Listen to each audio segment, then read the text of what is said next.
Hello दोस्तों, आप लोगों का स्वागत है गज केसरी बायो क्लासेस में। और मैं नितिन आपके साथ आज नीट के कुछ क्वेश्चन को हल करेंगे, जिससे कि आपका जो कॉन्फिडेंस लेवल है वो ज़्यादा बहुत अच्छा हो जाए और आप नीट के पेपर में जो बायो के क्वेश्चन हल करें तो आप अधिक से जल्दी कर सकें। तो पहला क्वेश्चन है, some hyperthermophilic organism that can grow in highly acidic pH 2 habitats belongs to the two groups of. तो इसमें ये क्या दिया हुआ है, इसमें और हाइपर थर्मोफिलिक ऑर्गेनिज्म जो अधिक से अधिक गर्मी में रह सकते हों, ऐसे ऑर्गेनिज्म के बारे में पूछा है कि इनमें से दो ग्रुप हैं, दो ग्रुप दिए हुए हैं प्रत्येक ऑप्शन में, उसमें से कौन सा सही है जो हाइपोथर्मोफिलिक हो और कहाँ ग्रो कर सकता हो, हाईली एसिडिक मीडियम में ग्रो कर सकता हो। तो पहला ऑप्शन दिया हुआ है यू बैक्टीरिया एंड आर्किया, दूसरा ऑप्शन दिया हुआ है साइनोबैक्टीरिया एंड डायटम्स, चौथा ऑप्शन दिया हुआ है प्रोटिस्टा एंड मॉसिस, पांचवा क्वेश्चन और चौथा ऑप्शन दिया हुआ है लिवरवर्ट एंड ईस्ट।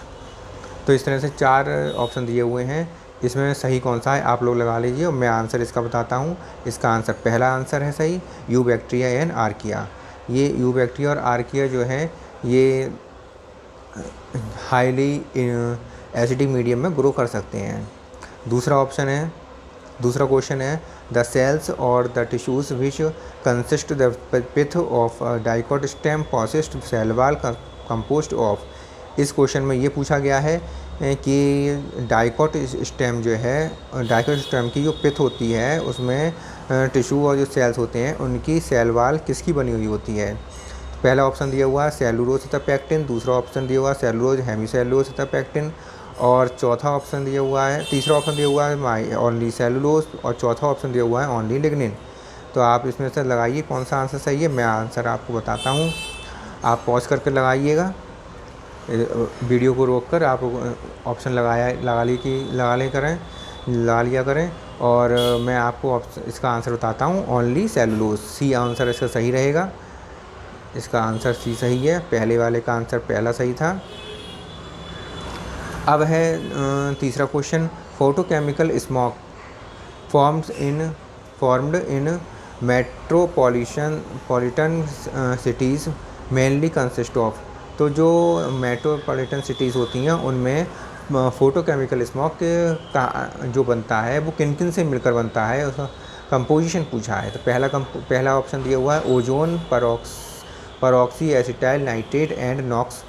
दूसरा ऑप्शन दिया हुआ है हाइड्रोकार्बन्स CO2 और SO2।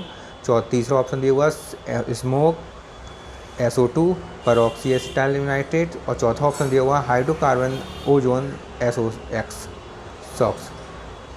तो इसमें आंसर कौन सा सही रहेगा, आप वीडियो को पॉज करिए और पॉज करके आप इस ऑप्शन लगाइए, मैं आपको इसका सही आंसर बताता हूँ। इसका आंसर है, पहला आंसर इसका बिल्कुल सही है, ozone peroxy acetyl nitrate and NOx. चौथा क्वेश्चन है हाई होमो पॉलीसैकेराइड्स इज कौन सा इसमें से होमो पॉलीसैकेराइड है। पहला ऑप्शन दिया हुआ है स्टार्च, दूसरा लिग्निन, तीसरा सुबेरिन और चौथा ऑप्शन दिया हुआ है इन्युलिन। तो इसमें से कौन सा ऑप्शन सही है आप पॉज करके बताइए, मैं जब तक इसका आंसर बताता हूँ आपको। इसका आंसर है पहला स्टार्च जो है होमो पॉलीसैकेराइड्स है। पांचवा क्वेश्चन है एस्ट्रोजन तथा टेस्टोस्टेरोन बाइंड्स विद। एस्ट्रोजन और टेस्टोस्टेरोन किससे बाइंड्स होती हैं, ये इसमें पूछा गया है, किससे बाइंड होता है। ये सेल के अंदर जब एस्ट्रोजन जाता है या टेस्टोस्टेरोन आता है तो सेल के अंदर किससे ये बाइंड हो जाता है। तो पहला ऑप्शन दिया हुआ है मेम्ब्रेन आयन चैनल्स, दूसरा ऑप्शन है एंजाइम लिंक्ड मेम्ब्रेन रिसेप्टर्स, तीसरा ऑप्शन है जी प्रोटीन लिंक्ड मेम्ब्रेन रिसेप्टर्स, और चौथा ऑप्शन है साइटोप्लाज्मिक रिसेप्टर्स। तो इसमें से कौन सा ऑप्शन सही रहेगा ये आपको देखना है।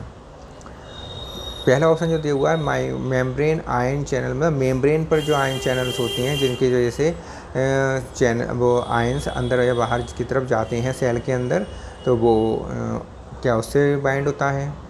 दूसरा ऑप्शन में दिया हुआ है एंजाइम लिंक्ड मेम्ब्रेन, तो मतलब मेम्ब्रेन पर जो रिसेप्टर्स होते हैं एंजाइम से जो लिंक्ड होते हैं, एंजाइम को जो अटैच करते हैं उसके वो हैं, या जी प्रोटीन है।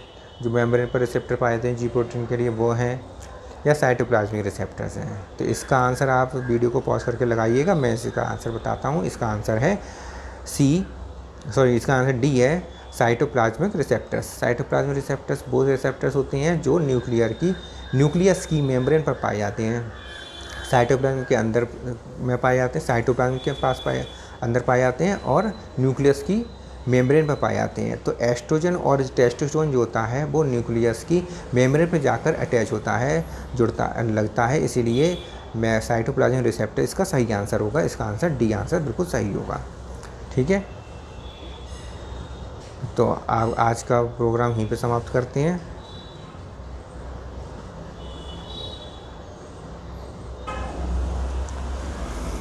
तो अगला क्वेश्चन है, biosphere reserve differs from the national parks and the wild life centuries. तो इसमें ये पूछा है कि जो बायोस्फीयर रिजर्व्स हैं वो नेशनल पार्क और वाइल्ड लाइफ सेंचुरीज से किस प्रकार भिन्न होते हैं, इसके बारे में क्या क्या डिफरेंस है वो पूछा है। तो पहला ऑप्शन दिया हुआ है, human beings are not allowed to enter, मतलब जो बायो रिजर्व जो होते हैं उनके अंदर ह्यूमन बींग को एंटर करने का अलाउ नहीं होता है, अलाउ करना ह्यूमन उसके अंदर नहीं जा सकते हैं, कि ये है। दूसरा ऑप्शन है, people are an integral part of system. People जो होते हैं, जो लोग हैं, वो इसका इंटीग्रल पार्ट है, एक अभिन्न अंग है इसका। तीसरा है, plants are paid greater attention than animals, मतलब प्लांट्स जो होते हैं उन पर विशेष रूप से ध्यान दिया जाता है बायोस्फीयर रिजर्व में। या फिर चौथा ऑप्शन है, living organisms are brought all over the world and preserved, मतलब बाहर से एनिमल्स को लाया जाता है और बायोस्फीयर रिजर्व में प्लेस कर दिया जाता है, स्थापित कर दिया जाता है कि यहाँ पर ये रहेंगे और यहीं पर रहेंगे ये। तो बाहर से ला कर यहाँ पर रखा जाता है एनिमल्स को, क्या ऐसा होता है बायोस्फीयर रिजर्व में। तो ये इसका ऑप्शन आप लगाइएगा वीडियो पॉज करके, मैं आपको बताता हूँ इसका आंसर सही होगा। दूसरा आंसर इसका बिल्कुल सही है, people are an integral part of the reserve, क्योंकि बायोस्फीयर रिजर्व जो होता है बहुत ही बड़ा बायोस्फीयर रिजर्व जो होते हैं बहुत ही बड़े होते हैं, जैसे कि केरल, तमिलनाडु और ये सब मिलाकर बहुत बड़ा बायोस्फीयर रिजर्व है। तो इसमें क्या है, जो गांव भी आ जाते हैं सारे, बहुत सारे इसमें बहुत सारे जंगल आ जाते हैं, जो लोग भी इसमें रहते हैं। तो इसमें पीपल जो आ रहे हैं इंटीग्रल पार्ट ऑफ सिस्टम, इसका एक इंटीग्रल पार्ट होता है, एक महत्वपूर्ण अंग होता है पीपल, लोग इसके अंग होते हैं। और बाकी जो थे, plant are paid greater attention than animals, मतलब पशुओं से अधिक प्लांट की देख रेख की जाती है, ज़्यादा अटेंशन दी जाती है प्लांट पर, वो बॉटनिकल गार्डन में होता है, ना कि बायोस्फीयर रिजर्व में, क्योंकि बायोस्फीयर रिजर्व बहुत बड़ा होता है, कहाँ तक इस पर ध्यान देंगे, तो ऐसा नहीं होता है। क्योंकि बायोस्फीयर रिजर्व जो होता है वो एक नेचुरली होता है और बहुत बड़ी लार्ज स्केल पर होता है, इस एरिया में होता है, और सब कुछ नेचुरली होता है उसमें, ना तो कोई चीज़ बाहर से लाई जाती है और ना ही इसमें हर प्लांट पर कोई विशेष ध्यान दिया जाता है। कोई हर प्लांट पर जो ध्यान दिया जाता है वो किस पर ध्यान दिया जाता है, बॉटनिकल गार्डन्स पर ध्यान दिया जाता है। अगला क्वेश्चन है, सेल टेंड्रिल्स।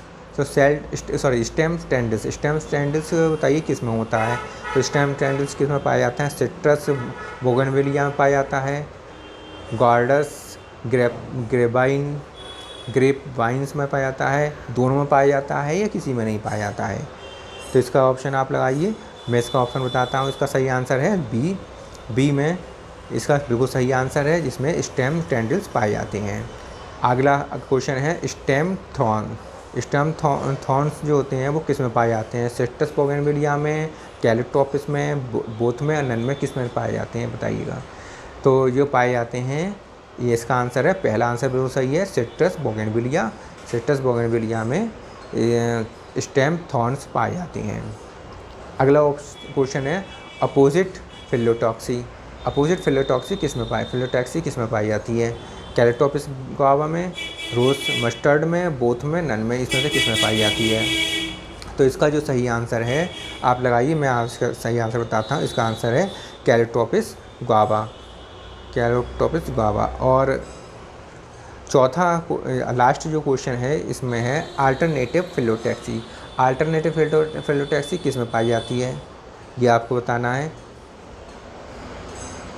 तो इसका चाइना रोज़ मस्टर्ड दिया हुआ है, दूसरा ऑप्शन सिट्रस दिया हुआ है, चौथा बोथ और नन दिया हुआ है।